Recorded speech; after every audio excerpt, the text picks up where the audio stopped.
Brother Uthman. Thank you very much.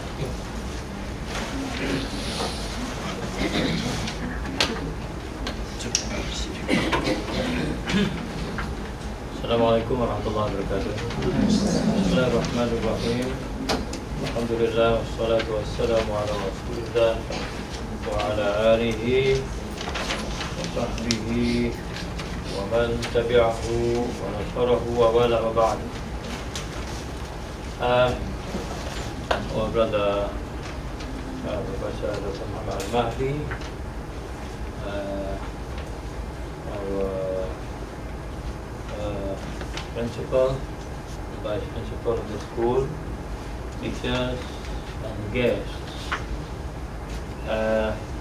We have heard a very clear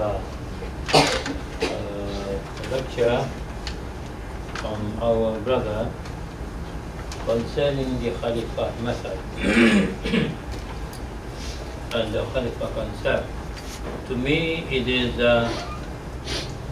very clear that it is in line with the Quranic message and with the message of the Sunnah.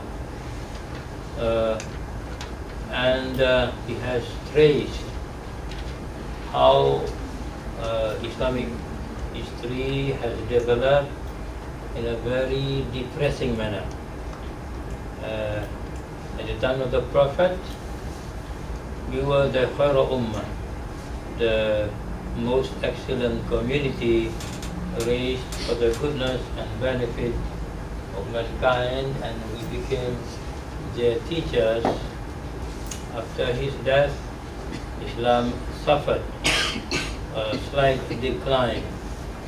There was, of course, according to Hadith Abu Dawud, a caliphate based on the prophetic module, Al-Khilafatu ala manhaj al-Nubuwwah. But nevertheless, there was a development, a slight decline, and there were deaths of caliphs. Nevertheless, our Ummah persevered in history with a tolerable degree of success and excellence in this world and also in terms of spirituality.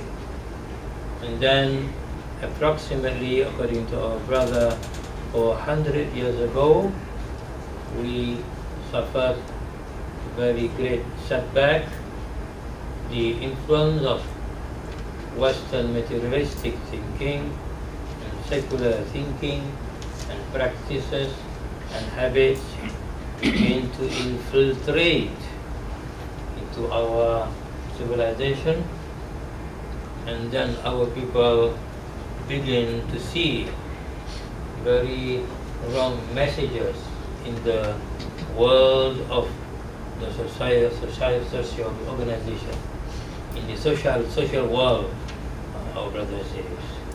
And therefore these had a negative impact on the souls and the intellects of our people, because he, of course, he started with discussion about knowledge from the physical world, from the society, from the inward voice, which is really accurate, it's correct. And he has also emphasized that God has sent us two books. One is the book of Revelation, another one is a book of creation. One is Al-Kitabu Tanzili, another is Al-Kitabu Qawli, the world of creation and the world of revelation. And we have been endowed with fitrah, but this fitrah has been corrupted with the wrong messages in our social world. And God has given us all potentialities and all the tools, all the instruments to be empowered, so that we change this. And we can do this, and we are capable of doing it, provided we are sufficiently motivated to do so, provided we develop the confidence, provided we rely strongly on God, provided we cure ourselves from a disease of negligence, of passivity, of inactivity. And this is, of course, very clear from the hadith of the Prophet about we should pray every day so that we will be freed from the 8 negative traits. Allahumma inni a'udhu bika min al-hammi wal-hazan wa a'udhu bika min al-ajzi wal-kasal wa a'udhu bika min al-jubn wal-bukhl wa a'udhu bika min ghalabati ad-dani wa qahri al-rijal. O God, please free us from stress and grief. Free us from sloth, laziness, and weakness. Weakness intellectually, bodily, emotionally, even physically, educationally. You free us from al-jubn wal-bukhl, from cowardliness and niggardliness. Cowardliness, intellectual cowardice, moral cowardice, also spiritual and physical cowardliness. And from niggardliness, niggardliness to spend time, effort, knowledge, wealth, and please free us from the dominating evil influence of debts and the oppression of men. Don't get indebted for wrong things, unnecessarily, for consumerist culture. So what our brother has outlined to me is clear, is accurate. I don't have to repeat, and I endorse the program, and it should be supported by anyone. Maybe at first glance certain aspects of the message and program will invite some further scrutiny. That is permissible and that should be done. But I think at no point there is anything other than Islam that is traditionally understood in our history and our philosophy of knowledge and learning. Maybe there is an inclination to think that there is overemphasis on forgiveness and compassion and persuasion, and there is not enough element of force. But the element of force seems to be clear from the Quran, from the Sunnah of the Prophet, mentioning the beating of the child when he is 10 years old and he doesn't pray, or you must force him to pray when he is 7. But the Prophet, in the general methodology of his at-tabligh or ad-da'wah method, which must be taken into account, is very clear, because he has communicated to us, first, the message must be with wisdom. Wisdom means very wise way of doing things, through the correct way, with adab, with effectiveness. That is hikmah. It is true, it is beautiful, it is active, and with adab. That is wisdom. If it is true, if it is harsh, it's not wisdom. I'll give an example, apart from the example what our brother has said. Supposing you disagree with someone, you say, no, that is preposterous. That is absolutely wrong. And I 100% disagree and oppose it. The man will turn into your enemy straight away. But if you say, brother, what you say is clear and the message is very easy to understand, and there is one perspective which should be taken into consideration. With your permission, if you agree, can I convey another perspective to this issue so that we can have a second look at the issue? If you agree, I will. If you don't agree, let it be as it is now. Well, you can, he will say. He will say, let us say now what you have said is A, and now what I am saying is B. Now I have heard to A, now let us try to see B. Let's try to see. And then you outline how you want it to be done. Beautifully, with good language, not hurting him. And then, thirdly, we come to the stage of making comparison. You know? How should we choose? Finally, I can be sure, almost 100%, that if yours is better, he will say, brother, I think that second alternative seems to appeal to me after second thought. And then he will say, my brother, if you agree, then I think it must be good, because I thought it's only my view that it should be. But if it is your view, it becomes a stronger position. So it is a win-win situation. That is why when God commanded Aaron and Moses to go to Fir'aun, who is Fir'aun? Fir'aun is a man who wants people to worship him. Fir'aun was a man who murdered the infants of the Israelites.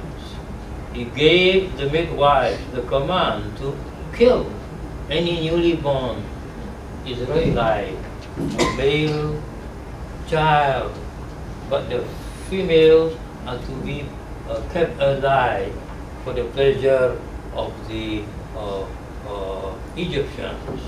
And then the Quran said, Innahu tagha. He has commanded, he has performed evil. In such a fantastic degree, Innahu tagha. And then God said, he is aduwi, he is my enemy. And yet what did God command to Moses and Aaron? فَقُولَا لَهُ قَوْلًا لَيِّنًا لَعَلَّهُ يَتَذَكَّرُ أَوْ يَخْشَىٰ. And then you, O my two messengers, say to Pharaoh words of gentle import, with politeness, with civility, with courtesy. Whereas Pharaoh should deserve you bullshit, good for nothing oppressor, tyrant. I come with sign from God. I can destroy you with miracle. And he can do that because God said, Innani ma'akuma asma'u wa ara. Verily I am with you, O Moses and Aaron. Don't fear. I am your special. I choose you as special envoy. I see and I hear. No worry, you can't do anything. You have a free pass. But God said words of gentle import so that he may heed and fear God. It means God is teaching us that the words which are effective are words which are those of gentle import, which will make people learn their lessons and will make them experience inward transformation from heedlessness to spiritual vigilance. And really, according to Tafsir al-Qurtubi, that occurred. Pharaoh changed. he wanted to repent. But when he asked for the advice of his evil minister, Haman, come on, sir, you are God, man. You are God. You want to serve? God is to be worshipped. Don't come down to that from that high status. You are a God. And if you want to be young, come. I will give you a black eye. I will color your hair black. And they say, according to the traditional story, that is the first culprit who colored his hair black. So he didn't repent. So if Brother Muhammad emphasized on wisdom and correcting, the Prophet is say beat, that is the last straw. When words are no more effective and that boy is turning to be very disobedient, defiant, and no other way. Even then, if you want to beat, you have the niyat in your heart. Not out of hatred, but out of compassion. It is because of love that I hit him to teach him adab with God. Not because I'm angry. When you're angry, don't hit your Lord. Not because of anger. So I hope I don't want to dwell on those points which our brother has said, which I agree that we are to educate our children to make the circle of virtue and goodness bigger and bigger, so that the circle of evil will become smaller and smaller. And one thing we do, it will really bring a lot of good to the world. The world has become an evil place. Really, just because of our own action. This is in Surah Al-Rum. ظهر الفساد في البر والبحر بما كسبت أيدي الناس ليذيقهم بعض الذي عملوا لعلهم يرجعون. Corruption has spread on the land and the sea, and now we can see even in the atmosphere, even in outer space. You can see even at the electronic level, you can see evil is spreading even in the electronic level, not only in physical space, in water, on land, open space, even at the electronic level, because of what the hands of men has done. Because of you. And then God has made this evil happen so that you will have a taste of some of the suffering of some of the evil things that you have done. God is not punishing you for all the things. If He punishes you for all the things, then no one will be left alive. And then God said in chapter 8, those who disbelieve and evil, they support each other. They cooperate with each other. إِلَّا تَفْعَلُوا تَكُنْ فِتْنَةٌ فِي الْأَرْضِ وَفَسَادٌ كَبِيرٌ. Unless you, O believer, you do it, unless you do it, for example, in the Khalifah program, unless there will be calamity and corruption in the land.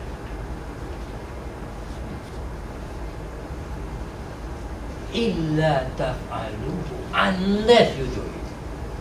If you don't do it, there will be evil and corruption in the land. If you apply it to Malaysia, there will be evil and corruption in Malaysia. Unless you do it, and you do it institutionally. For example, in Khalifah project, I take it that way. You support each other for this. So you take it, this project not an ordinary project, I think. It should be something which is very, very historical to me. Historical to me. And I thank God that I am invited to come here, and faith is given to me to speak, even though I don't think I am very knowledgeable about these things. I always say that I am a village preacher all the time. But people happen to like me, so I cooperate with them. And I come here to be with you to join our brother. May Allah make this a success, and may we play our role in making the world the better. Allahumma ameen. Assalamu alaikum wa rahmatullah.